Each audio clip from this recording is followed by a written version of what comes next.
Mga boss, ito po si Sir Norman. Galing pa po ito ng Real Quezon. Grabe yan, makalayo po niyan guys.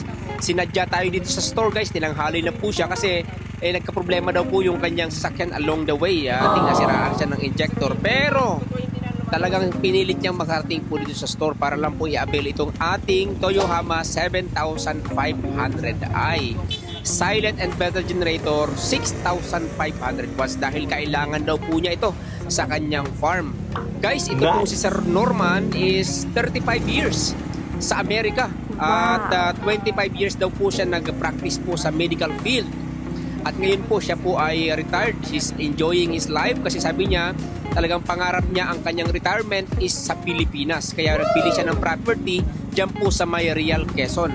Aside from that, meron din po siyang mga investment daw dito sa bandang Pasig at sa Antipolo. Meron siyang 28 units na mga apartment guys ha. Yun daw po yung kanyang source ng passive income. Aside sa kanyang pension, syempre, galing sa mahabang pagtatrabaho, he's receiving a huge amount every month. So, very strategic talaga yung kanyang retirement plan. So, guys, itong ating generator, gagamitin daw po niya kapag may brownout sa area po nila kasi minsan daw 2 araw, walang kuryente, wala raw pong tubig yung kanyang swimming pool. Kaya yan po, kailangan po niya ng generator para sa Jetmatic at sa aircon kasi minsan mainit daw po talaga pag tanghali. Maraming salamat po. Ingat po kayo sa pag-uwi.